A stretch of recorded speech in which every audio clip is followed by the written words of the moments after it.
Good evening. And welcome to the December 1st special town meeting. My name is Bob Bentley. I'm your town moderator. And I'd like everyone to stand and join in the Pledge of Allegiance and then remain standing for a moment of silence for our departed servicemen and women, as well as all who have served the town since our last meeting. I pledge allegiance to the flag of the United States of America and to the republic for which it stands, one nation, under God, indivisible, with liberty and justice for all.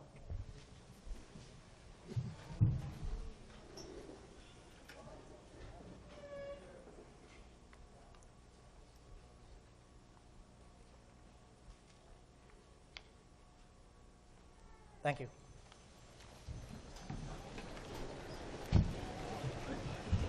So there's still some people that are filtering in. I'd like to remind everyone that registered voters are to be sitting in the front seats or the three sections in the upper bleachers. The last section to the left is reserved for non-registered voters. Let me begin with introductions here with the Board of Selectmen. Actually, first, on my left and your right, first person is Greg Corbo, our town council. Next person is Michael Milanowski, our town administrator. Next is Ron Clark, our chairman of the Board of Selectmen. We have Sarah Hewins, who is a member of the Board of Selectmen. Alan Dunham, who is a member of the Board of Selectmen. Helen Marone, who is a member of the Board of Selectmen. And Mr. Dick Ward, standing at the mic, member of the Board of Selectmen. We have Liz Sorrell, superintendent of schools here. And Gina Hanlon-Kavicki, if you could introduce your committee, I'd appreciate it. Sure. We have Andrew Sotovoda. We have James O'Brien, Paula Kibbe, and Barry Strutsky. Thank you. To my right and your left, I have the town clerk, Lynn Doyle, town accountant, Meg LeMay, chairman of the Capital Outlay Committee, Jack Angley, and chairman of the Finance Committee, John Cotter. And John, if you can name your committee. Sure. To my right, your left, we have Andy Cottarelli, Mark Townsend, and Rich Buck. Do you want to know my folks, too? Sure. I thought perhaps we'll be polite. Anyway, the Capital Outlay Committee, Gina Hanlon-Kavicki is the school committee representative. Ron Clark is the Board of Selectmen's representative. Members at large, Bob Merritt, Frank McPeck, and yours truly, Jack Angley. Okay, there were a number of handouts on the tables as you came in. Hopefully you picked up one so that you'll know what we're covering as we go through our discussions tonight. Anyone who needs hearing assistance, there are devices available for your use. I believe they're up back. And as I said before, if you're not from Carver or not registered to vote in Carver, we ask that you sit in the left-hand back section of the auditorium. Only registered Carver voters are able to be counted in terms of votes. Now to go through just a couple of my rules real quickly. Once an article has been made and seconded, the floor is open for discussion. You'll be able to speak on any article, and I ask that each speaker confine their comments to no more than 2 times on the same article, and to keep their comments to 3 minutes or less. The maker of the motion is allowed more time if necessary. I do have a stopwatch, so I do keep track of the time that you're speaking. And once you have spoken once on an article, I will not call on you again until everyone else has had a chance to speak. So, with nothing else, well, let's get moving here. Mr. Moderator? Mr. Ward. May I ask if you would request from the body that we give an opportunity to the project manager of the Carver Elementary School project a chance to do a very brief presentation of the school. Does the body have any objection? Yes. Hearing no objections, we'll go ahead with that.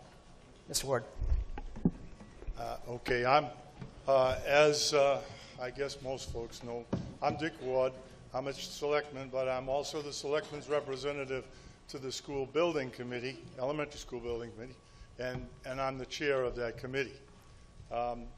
It's awesome to see a huge crowd That shows a lot of interest, and we love that, the committee. I want to keep this brief tonight, as most of you probably want. So I will start it off by telling you about our committee and just a little bit about the things that have happened. Why this project? I think most people in town, no matter what your decision on it, realize that we need to replace that elementary school. So the committee, the building committee that was appointed, is a very diverse committee. We have people on the education side in town, the municipal officials side, we have some business people, and we have parents. And there were 11 people on that committee. We appointed a project manager company. They oversee our project from start to finish. And that also is a requirement of the Mass School Building Authority. So they are going to do most of this presentation tonight.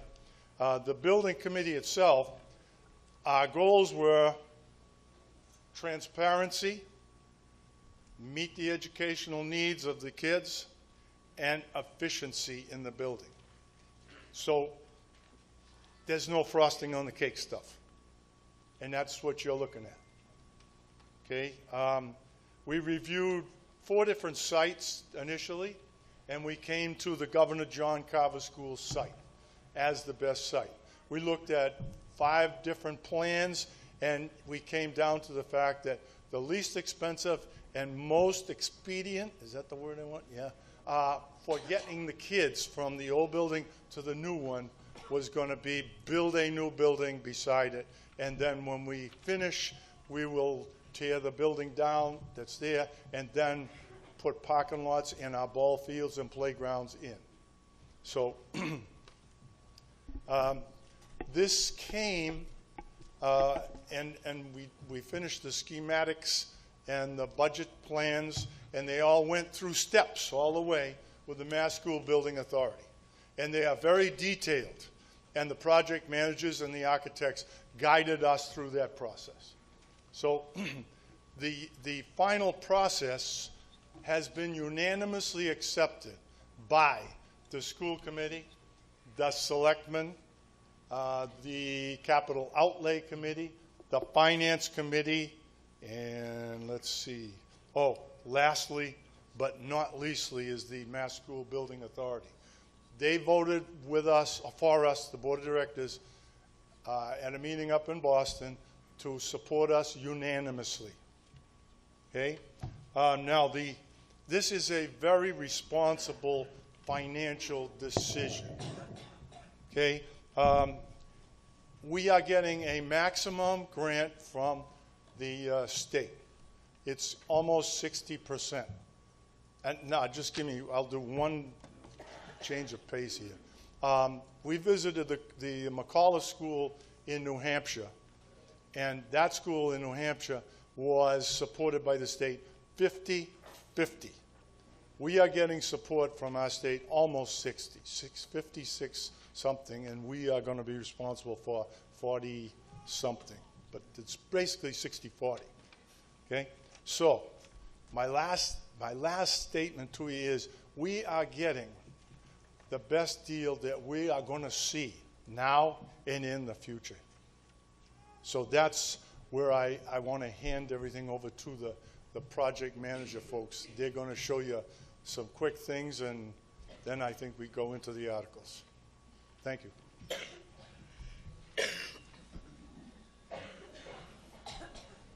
Thank you, Dick. Good evening, everybody. My name is Chad Crittenden. I'm the project manager for the Carver Elementary School project before you tonight for consideration. Up here on the screen, what you have is a project phasing plan. The top left corner is the first phase, which is currently scheduled to occur next summer. In short, that phase simply installs a new well and ties the existing building into that new well, because the new building will go on the location of the existing well. Phase 2 is the actual construction portion of the project. That's in the top right corner of your screen. As you can see, we'll separate off the, it'd be the Route 58 north side of the site with construction fencing, minimizing the impact to the students. This is one of the huge advantages versus the last time this project was before you to vote on. The renovation option also would have taken a little bit longer by isolating it and allowing us to capture this whole portion of the site. We can accomplish this in under 2 years. And with schedule savings also comes cost savings.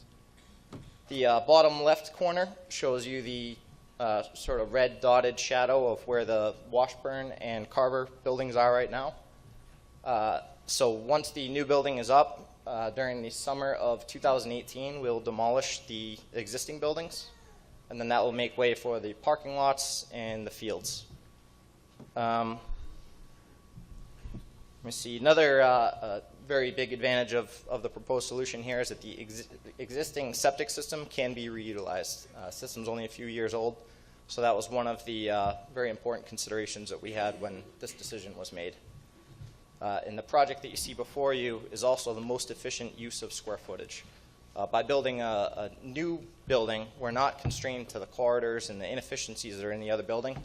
So we can make a more consolidated building and increase the usefulness of that building, and at the same time also increase the eligible grant from the school building authority. Go to the next slide, please. So up in front of you here is what we call a building isometric view. It's a 2-story structure that's being proposed. The total square footage is 112,278 square feet. The maximum allowable by the MSBA is 112,350 square feet. So we really are maximizing the possible grant from the state. So that's why we believe that this is the best project for the district.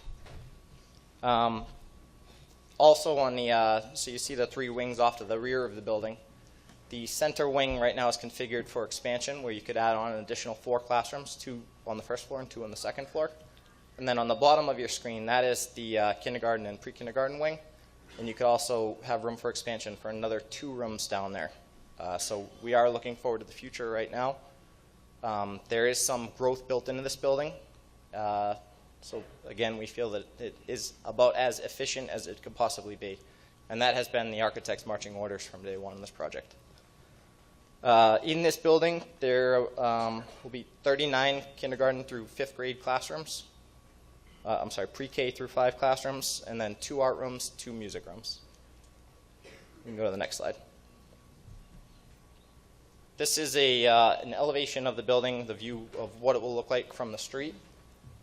On this, we're looking at very durable materials. We're looking at maximizing the life cycle cost. We don't want to put in something that only has a 25-year life cycle. This building is designed for a minimum 75-year lifespan. Some of the other advantages here, the public spaces that need to be accessed during after hours are located in a manner that you could isolate the rear of the building classroom wings and simply access the gymnasium, the auditorium, the cafeteria. And also another huge advantage of this configuration is security. We can control and funnel all of the people coming into the building to one secure checkpoint. And go to the last slide from me before we go on to budget. So this here is a site plan. And so on the top of the screen, the parking area there has a capacity of about 200 vehicles. The existing building can handle about 130 vehicles. It's difficult to count as there aren't exactly lines. And then, so another big advantage here is circulation. So the way that this is configured, you'll notice a loop going around the rear of the building. That's actually the bus drop-off and pickup loop. And that can double as overflow parking for after-hours events. On the right side of the screen, those are 2 softball or Little League size fields. And then you can sort of see the boxes outlined. Those are U10 soccer fields. And depending on the configuration, you could potentially squeeze up to 9 U10 soccer fields. These components here, the recreation components, are all proposed to be funded through the Community Preservation Act. And we'll talk about that a little bit later. You'll also notice there's a basketball court tucked in there right above the soccer fields. And then there's 4 separate playgrounds that have equipment that is intended for specific age group uses. And then finally on the site plan, in between the classroom wings, there are courtyards that will be outdoor learning courtyards. So the site itself is very optimized, I mean, the use of the space. And also, phasing-wise, it works very well with the existing Washburn and Carver buildings. I will turn it over to Michael to talk about costs. And there's windows that open in the whole building, all the classrooms.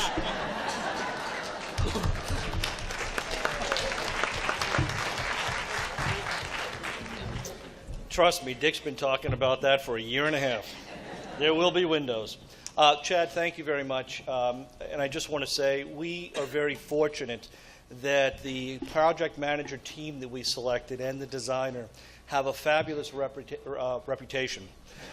One of the reasons why we chose this team is because this team has brought in projects to MSBA at the lowest cost per square foot for quality, durable buildings in the MSBA history. So we picked the team that fits Carver, that's going to build a quality building, a durable building, and I hope you're seeing that in this presentation.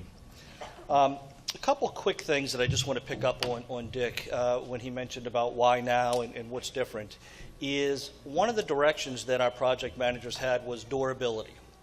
We wanted to make sure that we were not sacrificing and cutting down on the durability of this building. This town went forward and built a 25-year building. That's what we're rebuilding now. This building is not going to be a 25-year building. This building is not going to be a 50-year building. It's going to last longer than that. And we've made sure that we put in all the necessary durable equipment and structure in there to last a while.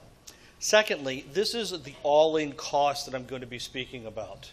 This includes the design cost, the construction cost, the inflation cost, and also the equipment cost into the project.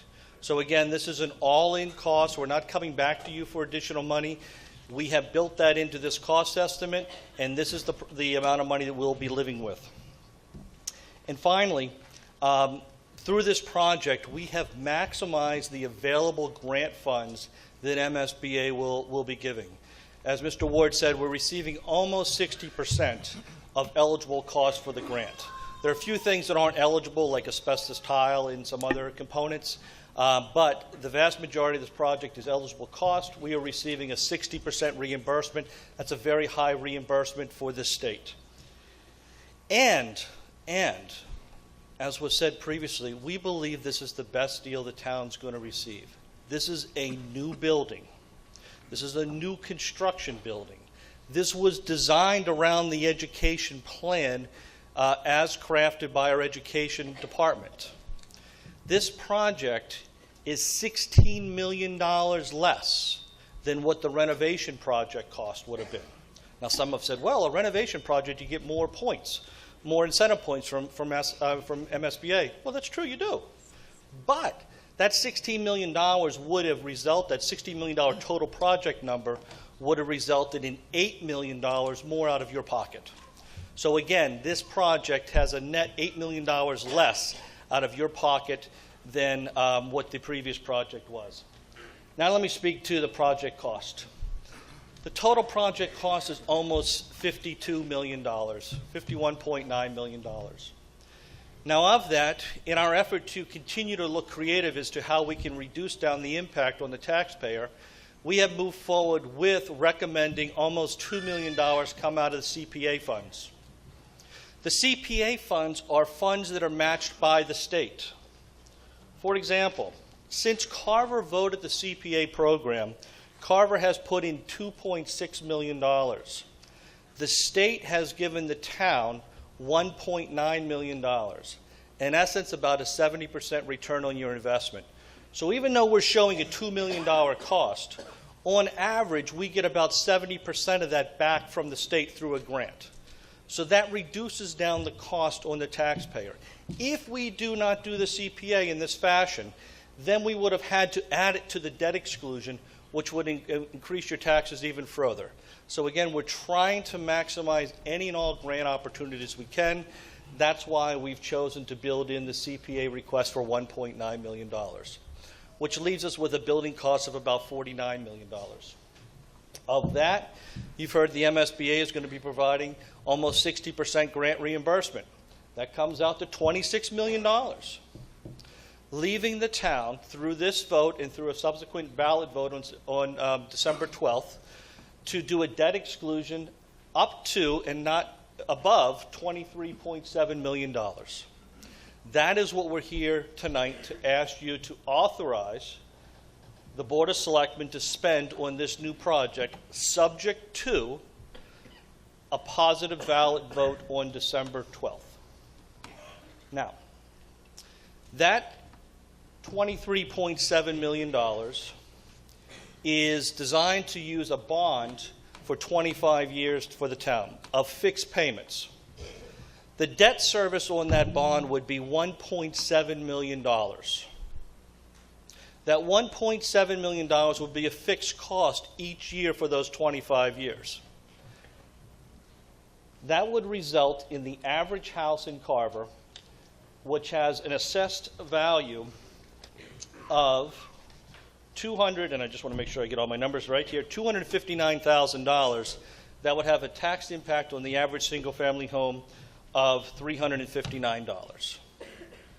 If you live in a manufactured home park, the average cost, again, to all the manufactured homes in the town, just like we just did the calculation for single-family homes, would have an annual impact of $42.19.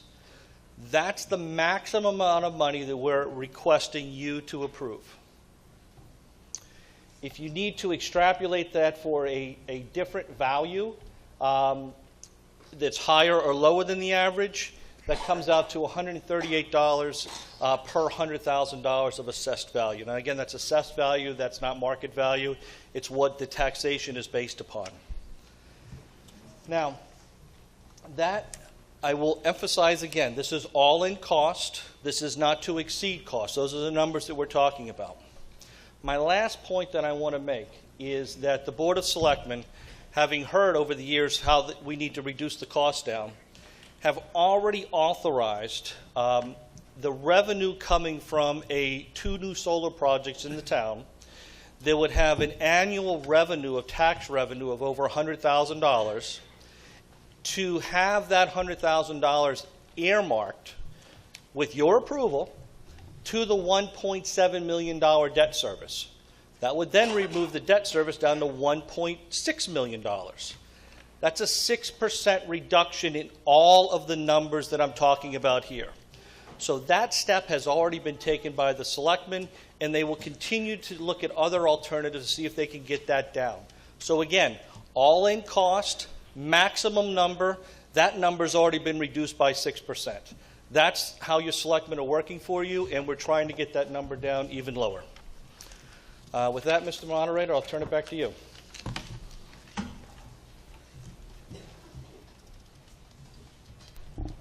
Okay. So let's get on with the meeting here. Article 1. Ms. Hewins? I'd like to move Article 1 as written. Motion's been made and seconded. Is there any discussion? This is for the Community Preservation Committee Act. It's asking for $1,983,313,000, and that's a not to exceed number. Mr. Moderator? Mr. Moderator? Yes, You asked if there was discussion? Yes. Just really briefly, I just want it to be very clear to people that by using Community Preservation Act funds to build the recreational fields, the ball fields, some additional parking in the back for recreational use, all of that is going to reduce the amount of money we'll have to pay towards the actual school by $1.9 million. And I should make sure everyone knows that if you are interested in speaking on any article, if you can move towards the mics, any of the three mics up front here, that will keep things moving as we go. So I'd rather not have you put up your hand and say, I want to speak, and then have to walk down. So just line up at the mic if you want to speak. Mr. Belbin. Robert Belbin, 26 Gate Street. The CPA, I just picked up my assessments for the past 2 years. Last year, it was $143.80. That's how much I paid on top of my 2.5%. It goes up every year because your taxes do go up 2.5%. This year, it's $153.19, went up $10. Now, you may think that this isn't a lot of money, but when you look at how much it's going to cost me in an increase, I have a $400,000 home. It's going to be a $538 hit on me every year. Add the CPA on top of that, it brings it up to $700 and some dollars a year.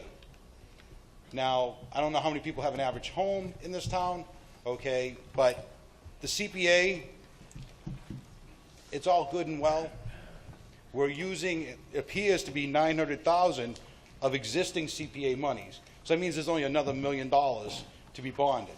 Now, the town bonded money out for the coal property, and that lasted 10 years, if I remember correctly.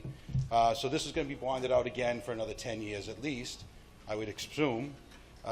So I prefer this $1 million to be put to the regular bill for the whole project. We should be using the $1 million here. So I'd like to make a motion to delete sections of the article that says, and borrow the sum of $1 million up to borrow said sum and issue bond and notes. That's my motion, to get rid of the $1 million and have that added to the budget of the project.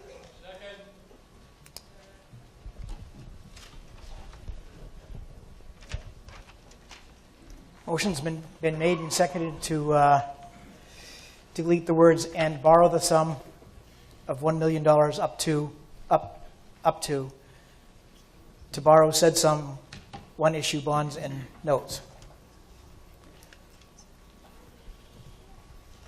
Is there any discussion on the amendment? Just Kevin Tracy for the CPC. Just a question. What you're trying to do, what your objective here is to eliminate any kind of bonding that we do on this particular item. My question through the moderator to Mr. Belbin. Yes, Mr. Moderator.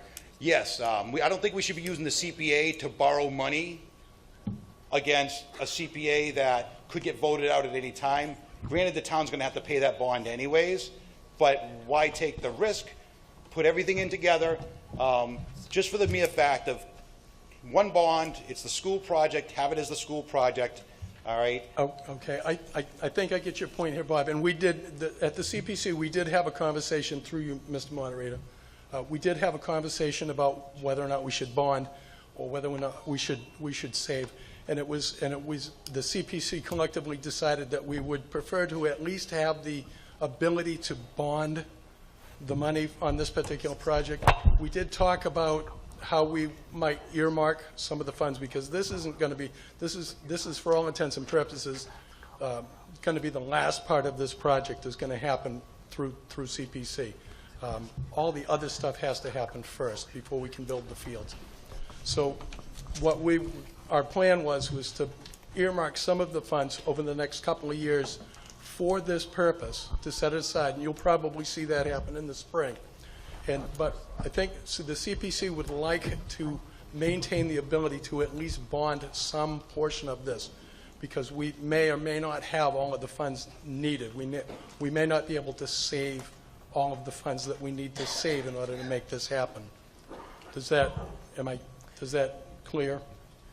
It is clear, but Okay. the bonding issue for money that we don't have on a project, and how long it's going to be when we go before here. If I come back or someone else comes back to get rid of the CPA, because if you get rid of the CPA, future, You all still right, have to pay you're going that to back. save, you're going to save money Yeah. out of your residents, everyone's taxpayers here. All right, has a house. You're going to save money. For me, it'd be $140-something. Well, we bond out $1 million. I mean, how much is that per resident per year? It's probably what, about $30, if that? That's a guess. I'm not an accountant, but if you look at in the realm of things, if I have an extra $100 in my pocket, that's good for me because I can save that. But that $100 will come out of the total amount of money for the whole project.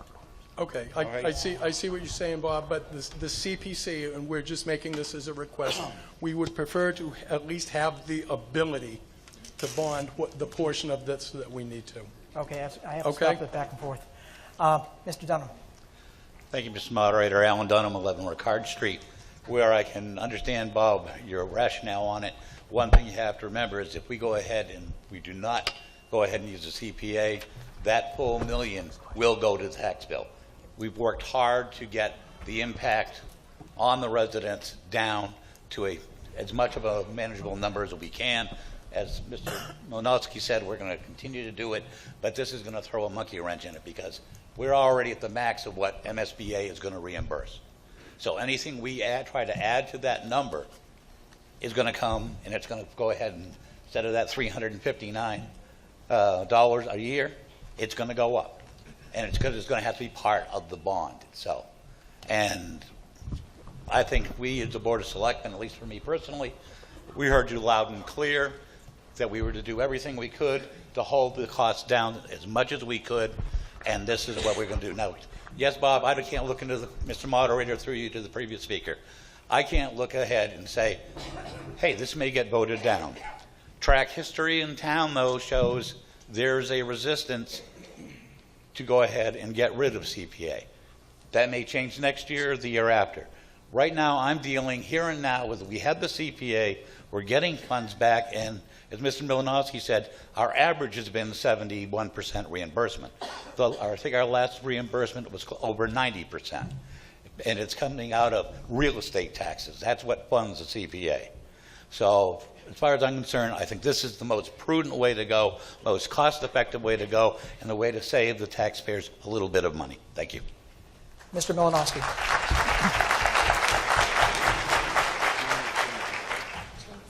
Mr. Beltman, the town accountant, town council, and I are exploring your motion that you have made and has been seconded. What you have chosen to do is to delete $1 million borrowing out of the article. Is that correct? Correct. Okay. With that, would you kindly explain what scope of the project costing $1 million you're looking to delete out of the project? Because your article cuts the recreation component of this project in half. So I asked you, what elements are you looking to cut? It's not cut. It's to go ahead and add that $1 million to the budget of the project. And then at a future time, we can lower the CPA, which will save people money. Then your motion is out of order because we do not have $2 million in the unreserved fund to put towards this project. So your article would be out of order at that point. If I come in to the next article for it to increase it by $1 million, you cannot increase an article once it's in print. You can only decrease it. You have chosen to decrease it by $1 million.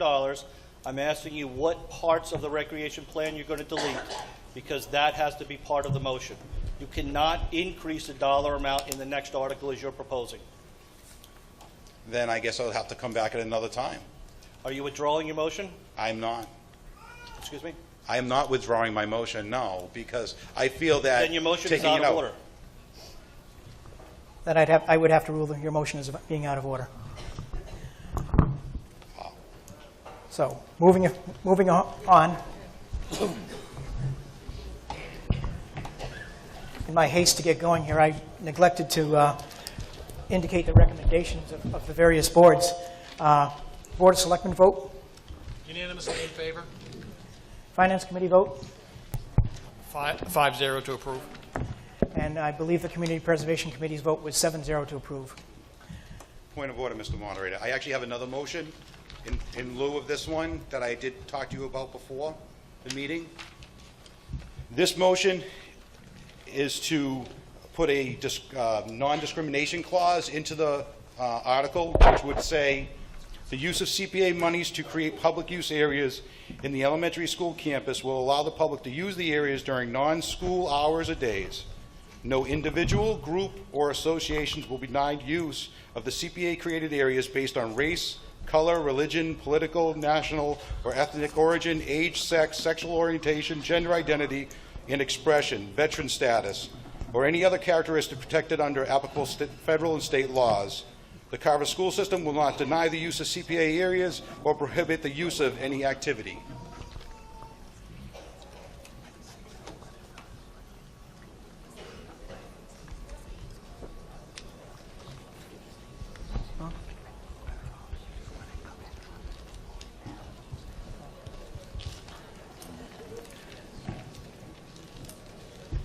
Okay, motion's been made,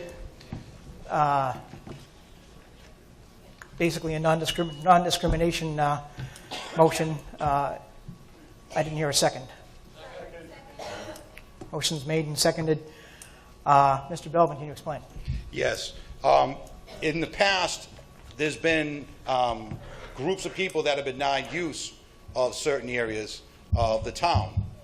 This would protect anyone in this town from using these CPA funds that are your taxpayer money, all right, to use those properties that the CPA is using on non-school time and days, meaning that off school hours, anybody can use that area, okay, and they can't be denied as being discriminatory in this sense, all right? It's to protect everyone's right to use the property, because the Recreation Commission, they'll be in charge, from what I told, on non-school time, and the school will be during school time will have control of it. So you have dual control here, and unfortunately, we want to protect our rights to use the property and not be discriminated upon. And that's what this does. It keeps the town property, and allows us all to use it and not be denied.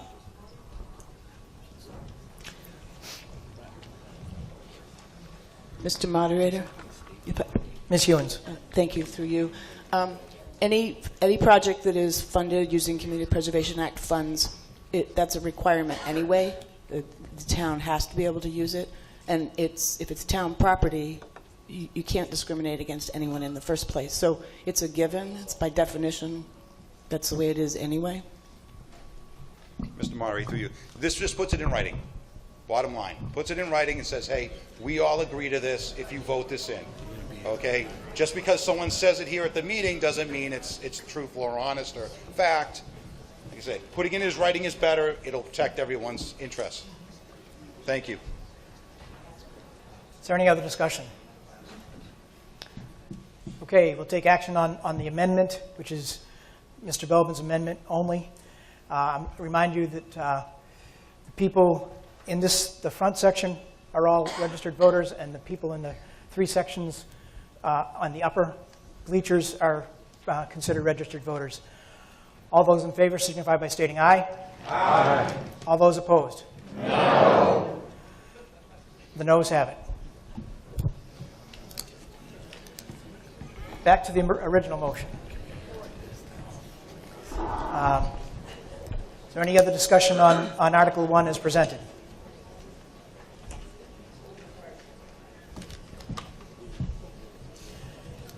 Seeing no movement to the microphones, this requires a 2/3 vote, and if it's not a unanimous vote, I will take a hand count.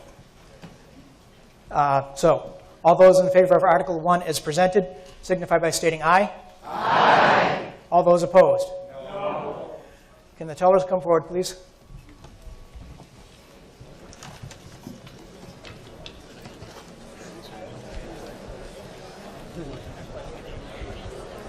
No.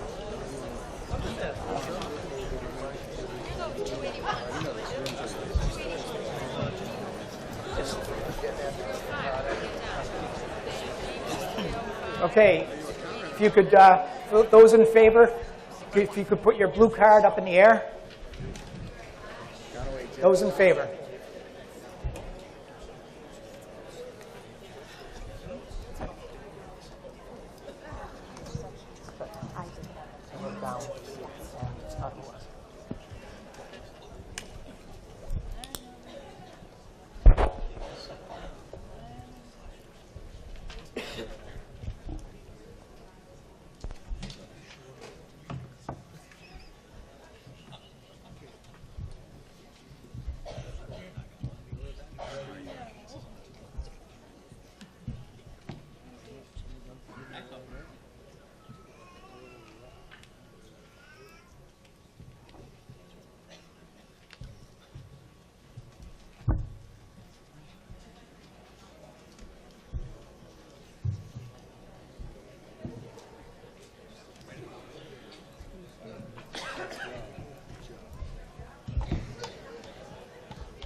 still holding up, or did you count us? No, you got us.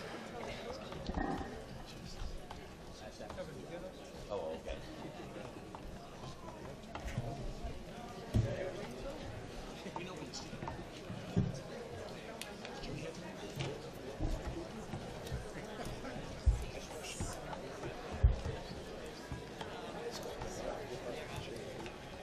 Okay, if you put them down. Oh, sorry. We weren't quite done in this section.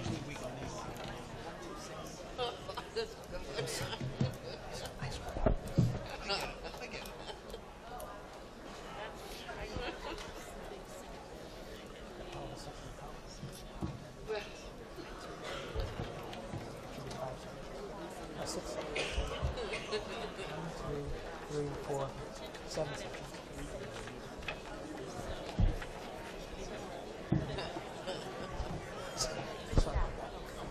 Point of order. Point of order, Mr. Moderator. I don't think half the people know what this part of the vote is for. Before the count is proceeded, I'd like to have the cards again and another count. There's several people up around me didn't even know what this portion was for.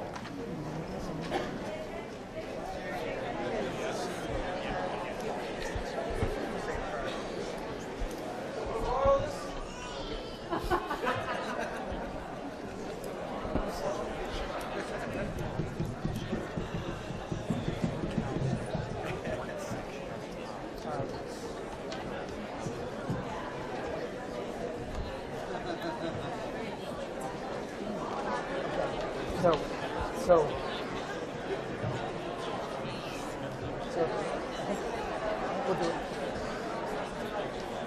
we'll do it over.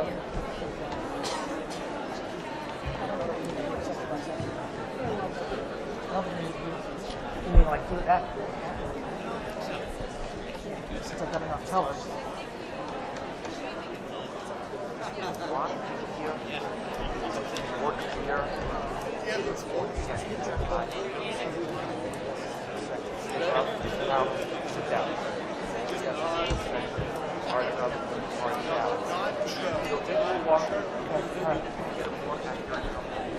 All right. So is there anybody who can't hear me? Is anyone who cannot hear me? We'll take a recount. However, I'm going to do it by section because we want to make sure we're very clear on this.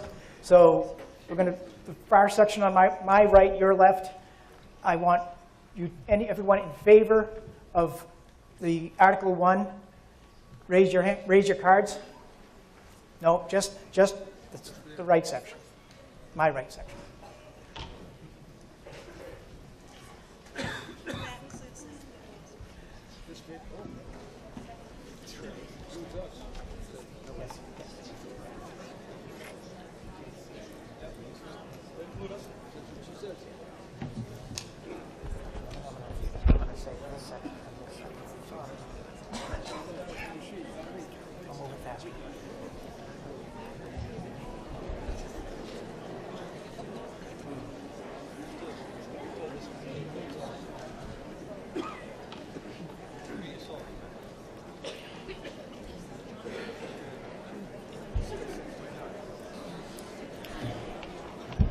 Okay, you can put your cards down. I'm going to move this along a little bit faster. Everyone in my far left section, put up your cards to vote in favor. Everyone in this section, put up your cards to vote in favor.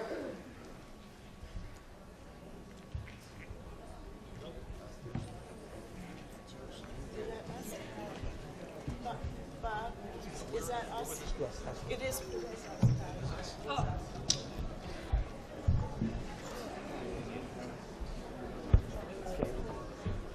that they got off that. So then I'll do this one and I'll do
Okay, you can put your cards down.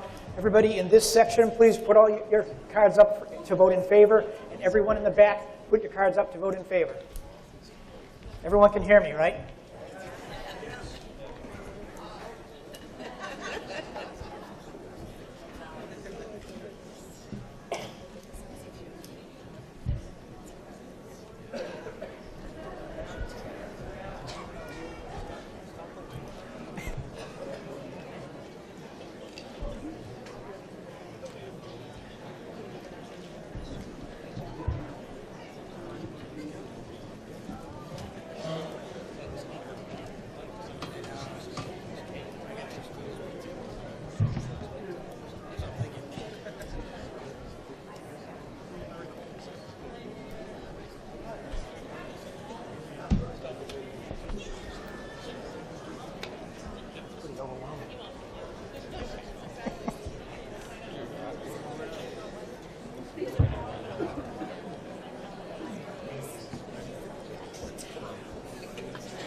Okay, you can put your cards down.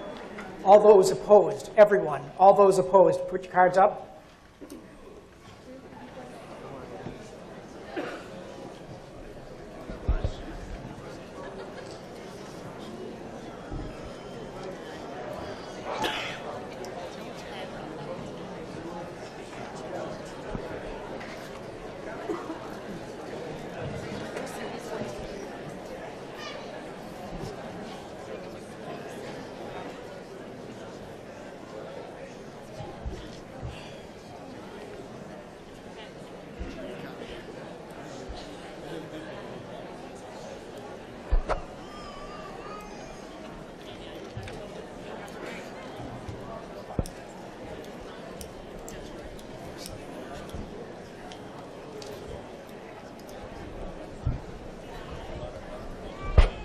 Motion passes 479 to 16.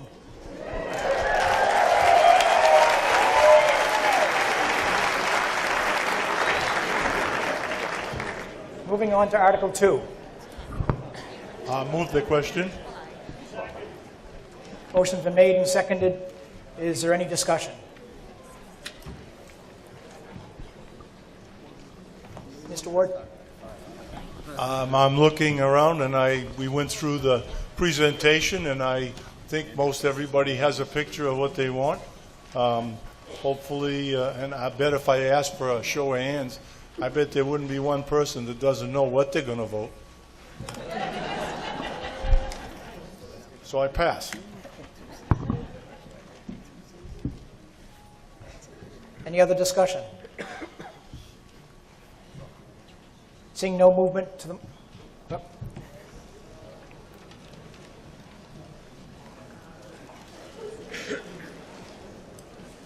If you could state your name and address, I'd appreciate it. Kevin Sullivan, 138 High Street in Carver.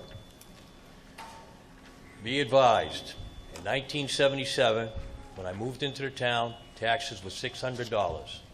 The following year, it was a request that we double our taxes and build this school. It was a one-year deal. The following year, 1979, we asked why it wasn't reduced. We were told it was a 10-year bond. My question is, at the end of 25 years, even though I won't be here, is the bond going to be given back to the people, the reduction of what we're paying? The second thing I have to ask is, what is the total increase from the police and the fire station, the new school, and there was something else in there, and the unfunded pension liability? Or are town employees going to work till they drop or not collect a pension when they do retire? Because this is all going to have to be paid for on top of what we're voting in. It's being done piecemeal. A little here, a little there. When it's all compiled, what's it going to be and for how long? Thank you. Mr. Clark. Yes, at the end of 25 years, the bond will drop off, and that burden will no longer rest on the taxpayers. It ends after 25 years. The new fire station is being built under the tax levy. We are not doing a debt exclusion for the new fire station. It is being paid for out of the base taxes that we raise every year. The new police station will be built the same way. There'll be no new debt exclusion added to your taxes. It will be built under the tax levy, just as the fire station was. What was the last question? And the pension is also within the tax levy, and the Board of Selectmen, and based on our financial policies of the town, are taking any available monies we can every year and putting it towards funding the unfunded pension liability, in hopes that after a period of years we will have alleviated the town of that burden as well. I forgot again on this article to get the vote, to get the recommendations of the Board of Selectmen. What was the vote of the Board of Selectmen? Recommended unanimously 5-0. And the Finance Committee? 5-0 to approve. Sorry for forgetting that. Mr. Johnson. Mr. Moderator, through you to the Chairman of the Board of Selectmen, I'd like to find out what the total unfunded liabilities are as we speak, and how much we put to them last year. How much money the Board of Selectmen and the Finance Committee and Town Meeting put towards the unfunded pension liabilities. And at that rate, would you please appraise the town of how long it would take to pay off the unfunded pension liabilities? I'll defer this to the town administrator, but at all the selectmen meetings and at town meeting, we have gone over this in depth. But I'll defer to the town administrator.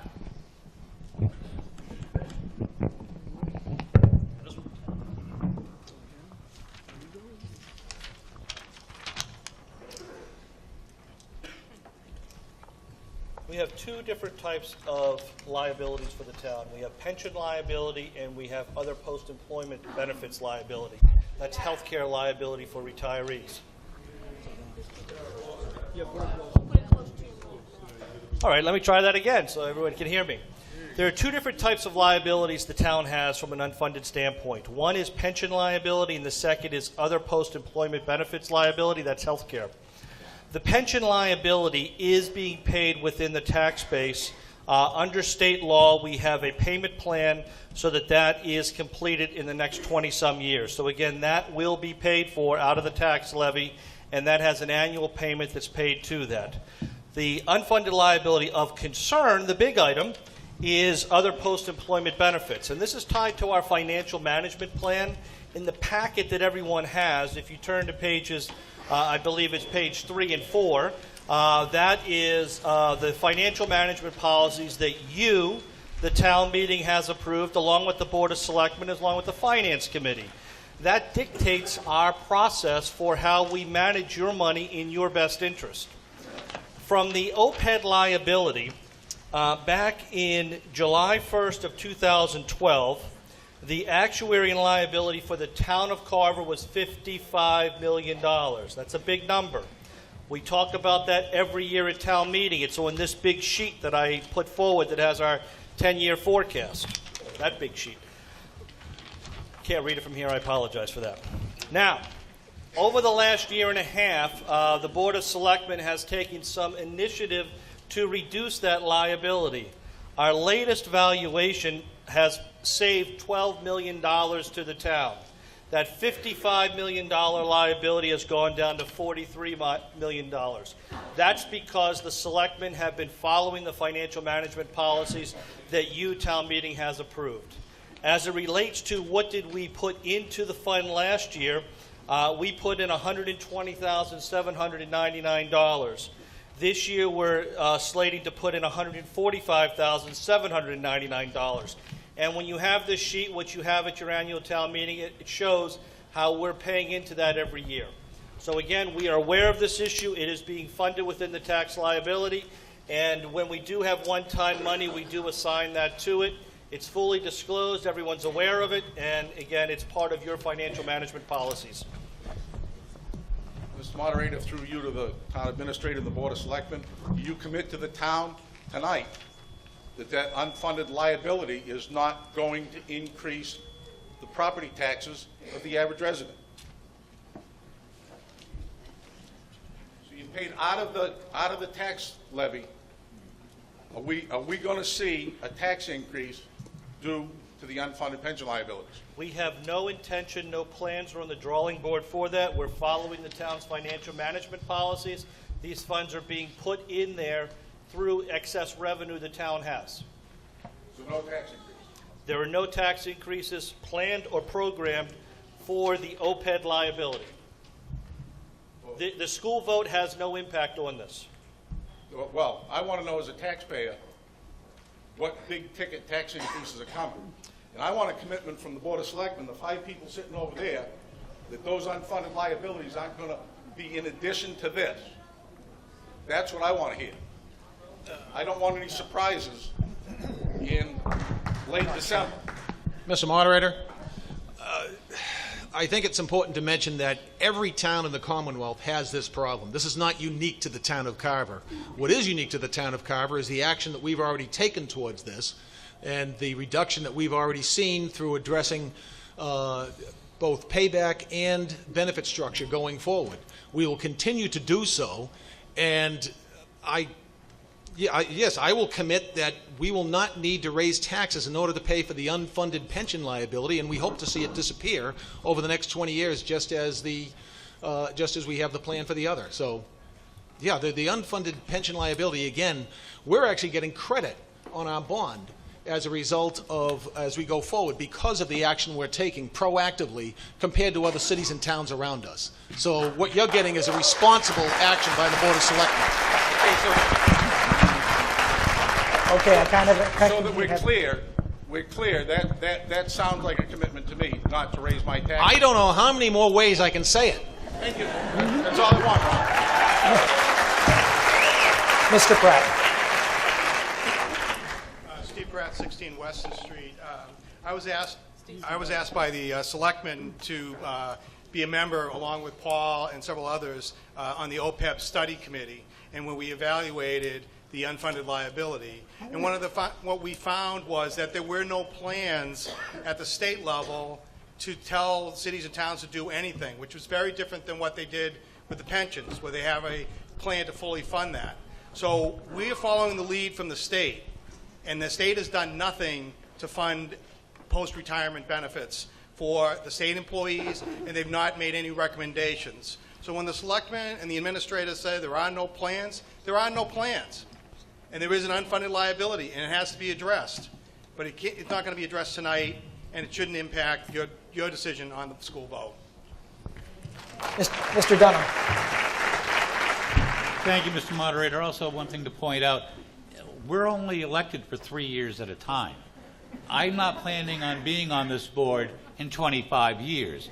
So we can't commit to what future boards are going to do. All I can assure you is this board, we've been united so far in trying to take whatever steps we can to try to reduce the unfunded liability. We're trying our best to make sure we're using your hard-earned tax dollars wisely, and we will continue to do that as long as we're members of the board. Mr. Franey. John Franey, 37 Forest Street.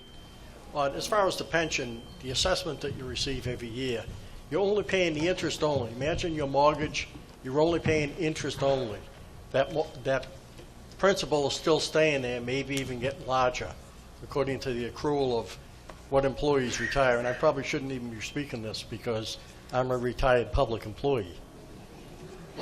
Back in 2011, we had a vote, a non-binding vote, to renovate the two schools as they stand right now. And when we went to that vote, that was a no-brainer. That should have passed overwhelmingly. Still lost by 34 votes. I had just been recently elected to the Board of Selectmen, and I voted against putting it back on the ballot. I was probably one of the most hated town employees in town because I did something like that. But look at what we got now. We get a brand new building. That front school is loaded with asbestos. I don't know if you've seen the ads on TV, but it's an incurable form of cancer. Imagine trying to renovate that or cover that up. All our children and all our school teachers being exposed to that. Like Dick Ward said, this is a real efficient, transparent use of this money. This is what we should have been doing all along.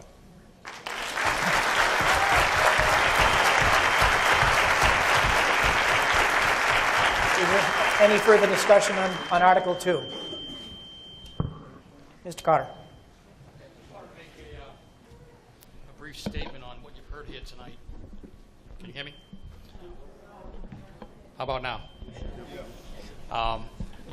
Going back to 2011, when the school vote did not pass, the Finance Committee voted probably like the town. We were split 50-50 on whether to go forward with it. One of the reasons was, yes, it was a bad time for a tax increase in the down economy, but what we didn't see back then was a strong financial plan, financial management of the town going forward. How are we going to build our infrastructure? How are we going to maintain services? Just a plan going forward. We always spend 1 year. We had a 1-year plan. How do we get through next year? That's all the main focus was. Any money that was raised and appropriated went right into town, right into services. If we were lucky enough to have free cash at the end of the year, we would then take that money and make large purchases or maybe pay the first year or lease payment on some equipment. I said that was 2011. What you've got now is a completely new town management, town leadership. You've got a financial management policies that the town meeting members voted in place. We had the work of the Town Building Study Committee to create a building stabilization fund so that before any money is spent on town services, we allocate money for our fixed liabilities, our reserve funds. We didn't put money in a reserve fund for about 4 or 5 years. Now we're funding that. We're putting money into the unfunded liability. It is a completely different management team and a completely different philosophy. And I think part of it is because of what happened back in 2011. I think town leadership heard the taxpayers' message, and the town is being managed differently now financially. Thank you.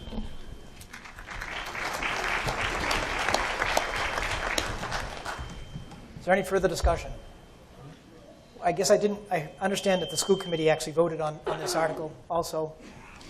Can I have the school committee's vote? School committee was 5-0 in favor. Okay.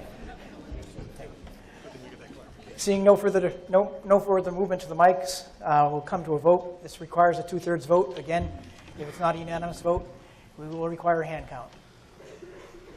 All those in favor of Article 2 as presented indicate by stating aye. Aye. All those opposed? No. The tellers come forward, please.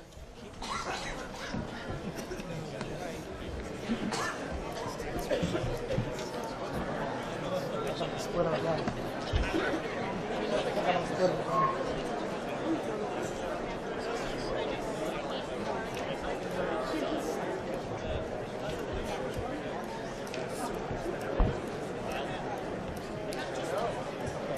So I'm going to do this in waves again. So everybody on my right, the far side, those in favor, put your cards in the air. On my left, those in favor, put your cards in the air. This is in favor.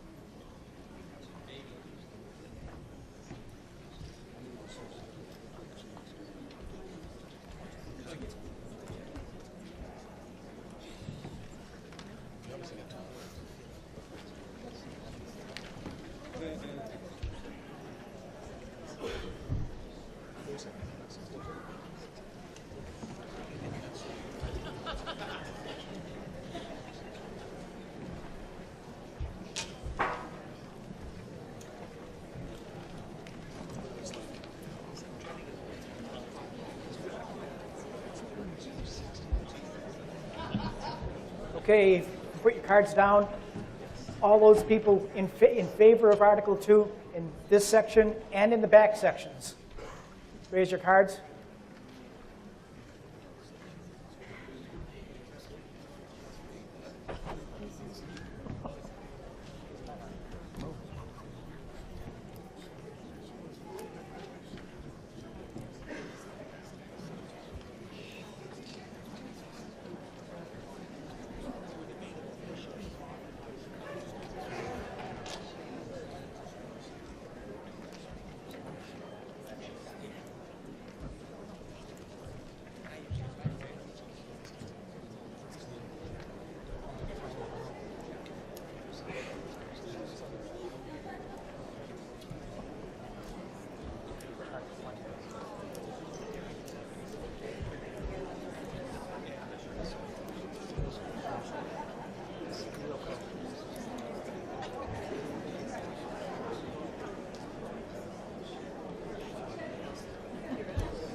Okay, if you can put your cards down here, everyone in this section, put your cards up if you're voting in favor.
Okay, you can put your cards down.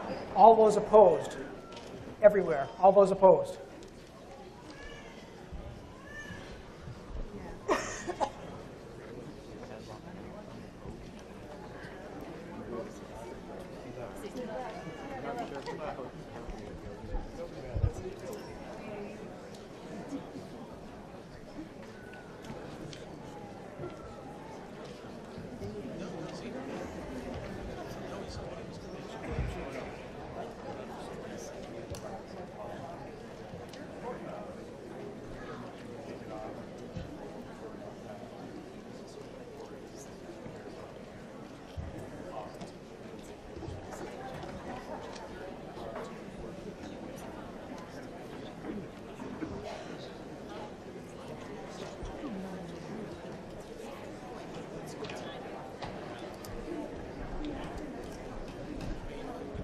So the results of Article 2 voting is 488 in favor, 15 opposed. The article passes. Now, if I can make a quick plea here, we have 2 more articles to go. It's going to be really fast. I'd prefer not to see a mass exodus if we can help it. Mr. Moderator? Is it my understanding that if I make a motion to reconsider, that it cannot be brought back up later on tonight? Correct. I'd like to make a motion just to reconsider Article 1, just so it cannot be brought back up later on tonight. Second.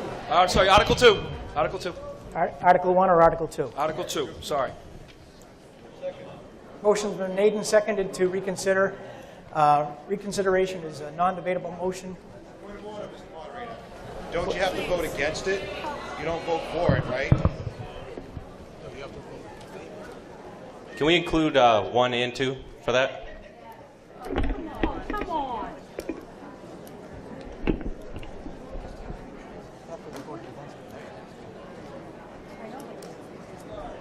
It's tough. It's tough to know how we voted. So. I'm sorry? Would you like me to amend my original amendment to include Article 1 and 2? Or? No, I don't want to do both at once. Mr. Moderator, can you just explain that in order to reconsider, you have to be on the opposing side, or is it the agreeing side? It's actually on the opposing side. But I'm not going to try to guess how they voted.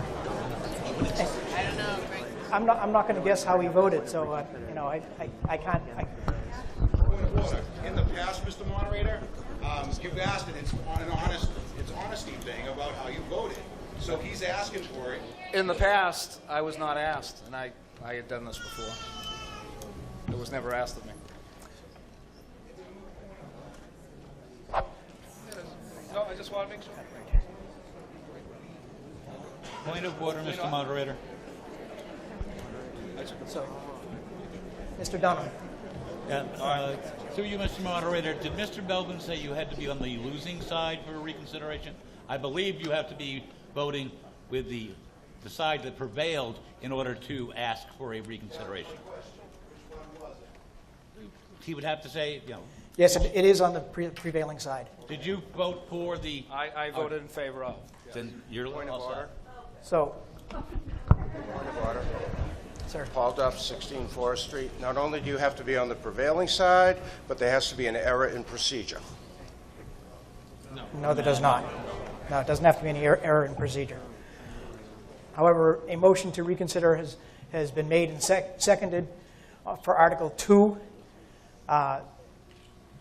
This is debatable only to the extent that it has to be entirely relevant to why it should be reconsidered. To be honest, I don't think it needs to be reconsidered unless 300 people here are going to get up and run out the door within.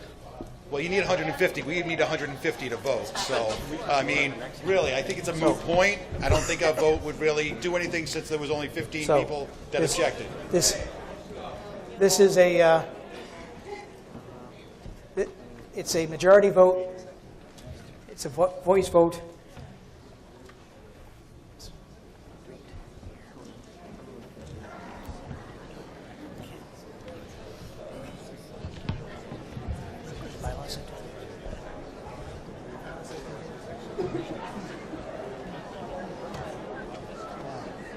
My Robert's rules say.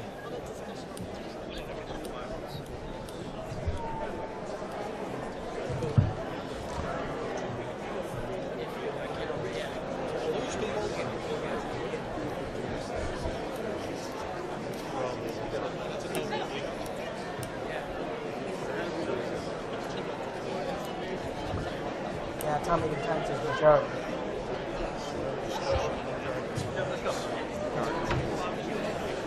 Okay, so this is a motion to reconsider Article 2. It is a majority vote. All those in favor of Article... Just to make sure everyone's clear, if you vote yes, it means we're going to discuss it more often, correct? If we vote no, we're not going to discuss it, period. It's over. If you Vote no, everyone. voting yes will allow further discussion tonight. Voting no will cut any further debate on Article 2. So all those in favor signify by stating aye. Aye. All those opposed? No! The chair has the impression that the noes win.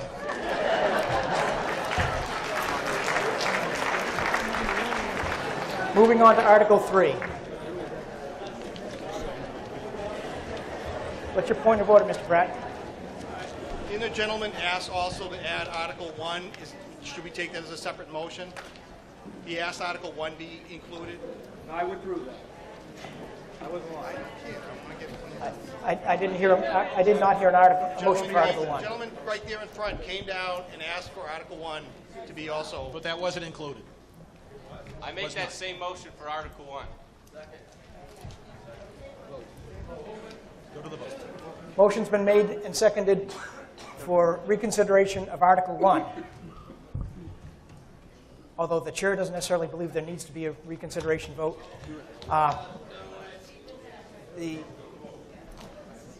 Again, this is a majority vote. If you vote in favor, we will discuss the community preservation article again. All those in favor signify by stating aye. All those opposed? No! Sounds like a unanimous no.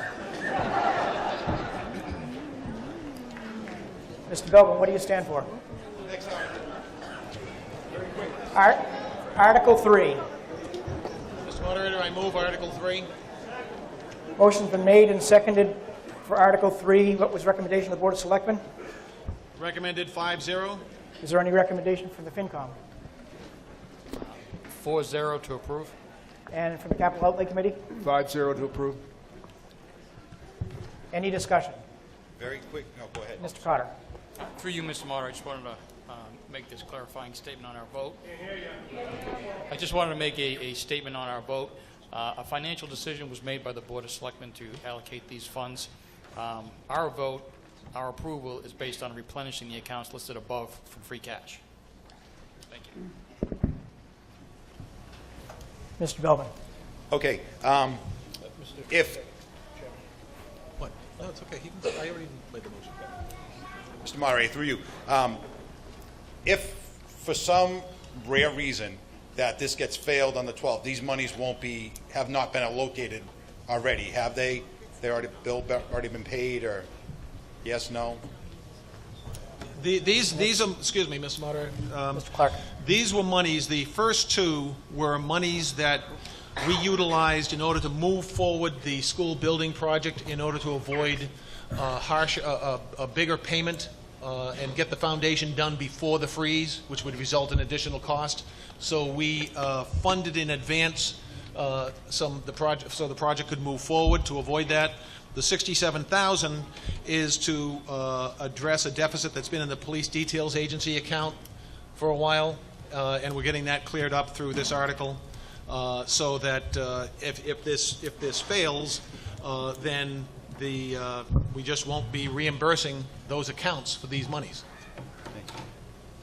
Now, my other question here is, the police detail account, does this really mean that we're not getting our money from people that use the details for the town police? Is that what this is saying? And if so, are we going after these companies that aren't paying us? I'll defer to the town administrator.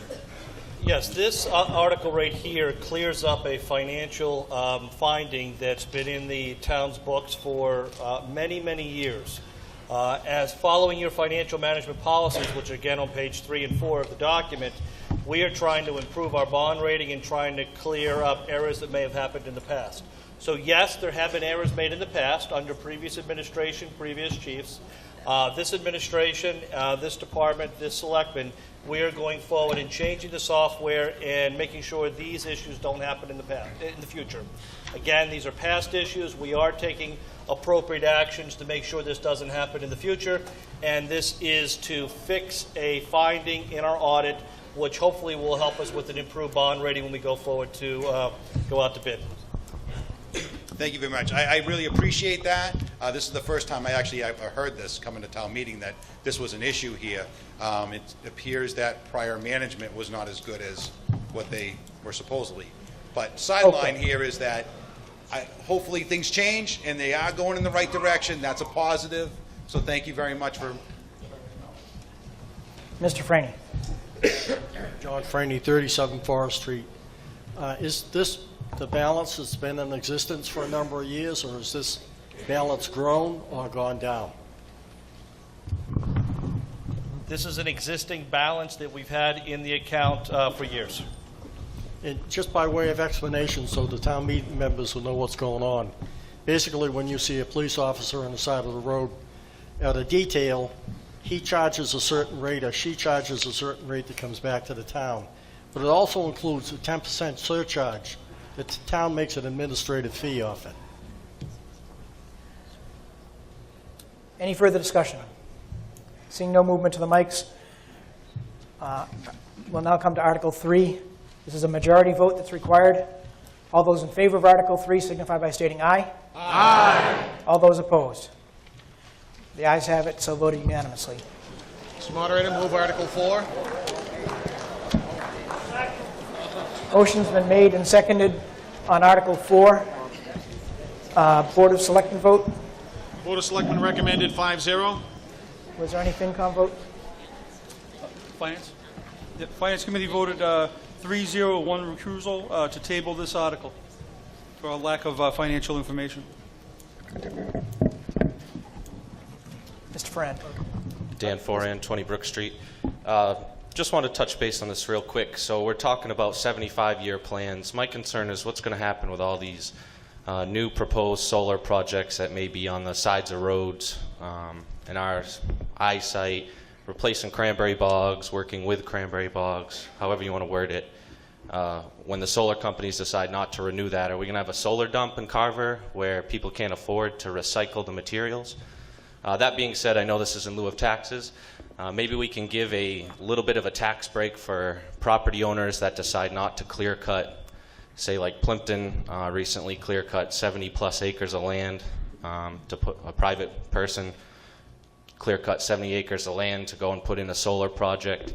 Maybe in Carver, if we use like we have been, everything seems to be going okay. The dumps, open space that's already there, sand pits, etc. Maybe even on top of the cranberry bogs. Give those guys a little bit of a tax break on top of, instead of people that want to clear cut acres and acres of land, don't give them quite a break on taxes, I guess, for doing that. Mr. Malinowski. Yes, all of the solar projects in the town of Carver are permitted through the planning board. The planning board does have a requirement and does put up a performance bond, I believe, that covers the cost of removing the solar in the future. You heard in my earlier presentation on the school that the selectmen have allocated $100,000 of new tax revenue to the solar projects. Solar projects are Carver's form of economic development. They're not requiring any additional school children in the town. They don't require any additional ambulance services. They don't require any additional library services. So when they come in, we're actually being able to tax them or put these agreements together where we actually receive a premium more than what they would normally pay for taxes because they benefit when they do their financing for a fixed rate going forward. So again, the town of Carver is benefiting from these projects by helping to maintain the services we have in town for doing that. Again, as I said, the planning board is required to do all the permitting, and they do require performance bonds so that they are removed at the end of their useful life. Mr. Belvin. Robert Belvin, 26 Gate Street. 16 West Street, isn't that the bog right next to the school? Is that the one? Correct? Yes, no? No, that is not next to the school. There's another project that's being built next to the school right off of Main Street, 16 West Street, and actually it's lots 74, 8, and 9. This is, in essence, behind the cemetery off of Main Street. Okay. One of the things that I came here for was the rural character of the town, which are the cranberry bogs, and I think the solar projects are getting a little bit too much around this area. At what point do you turn around and say, well, it's cranberry country that we turn around to solar country? All right, so I think we have to be really careful of where these projects are put in place and how they're funded and what goes on. So just be very careful when you start a pilot agreement here with them. Just bear in mind that we have rural character we want to protect, and I don't think solar projects fall in that rural character. I think that's a good question. I think that that's something that's being discussed with the master plan committee. But you have to keep in mind, as the town zoning does allow for this, that's up to the planning board to make those decisions. You need to bring that topic up with the planning board. The article in front of you is just to authorize the selectmen to negotiate agreements with these solar companies in the financial best interest of the town. It does not have any, the selectmen do not have any authority to stop or to allow a solar project. You, the town meeting, through your zoning bylaws, have vested that authority in the planning board. That's not part of this topic. Through you, Mr. Moderator, one final thing here is, and that's correct, but a lot of these solar projects can't really get completed unless they really do have a pilot agreement where they have a fixed amount of money that they can dedicate toward the taxes. So if they don't get a pilot agreement, then usually they can't do their project. All right, I may be wrong about this, but I know that was brought up at a prior meeting. Thank you. Yes, sir. My question is, if we are solicited by a solar company to put the solar panels in on our roof or in our yards, are our property taxes going to go up?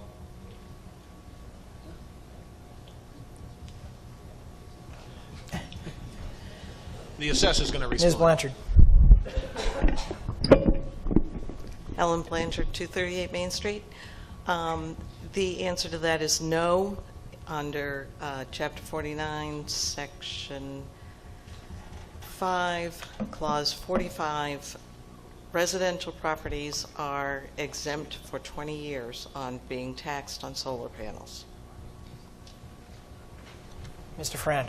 So just to clarify real quick, if you're going to negotiate with these solar companies, I'd ask that you consider site placement. The side of Route 44, I think they should deserve a bit of a break in the pilot agreement for excellent siting of location versus clear-cutting 70 acres of land. Thank you. Thank you.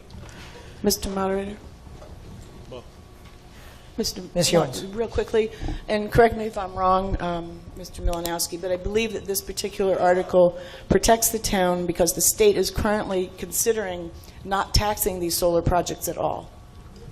And so if we set this up in our bylaws so that we receive a certain kind of payment in lieu of taxes, then it doesn't matter what the state does. Essentially, we're still protected, you and I. That is correct. So we can get something out of it. Mrs. Hewens is correct. Ms. Ms. Hewens. Mrs. Hewens was my mother. Yeah, Ms. Hewens. I'm not talking about her mother. This is a standard article we've had at the last couple town meetings, and what Sarah has mentioned is correct. This actually protects the town by doing a contract. It's a legally binding agreement. There are lobbyists from the solar industry that are saying we should not tax for-profit solar companies in any part of Massachusetts.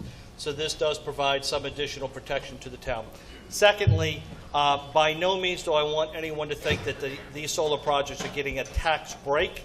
As I mentioned previously, they're actually paying a premium to us, which is unusual, but again, it helps them with their financing, it gets more money into the town, and it protects the town's long-term interest. And as previously said, we moved $100,000 into offsetting direct costs to you with these projects. Pam. Donna Porian, 278 South Meadow Village, Carver. I just want to, I was raised in this town, and I want to see it to remain cranberry country, what we're really known for. So by putting in all these solar panels on properties and tearing down all these trees, it's crazy.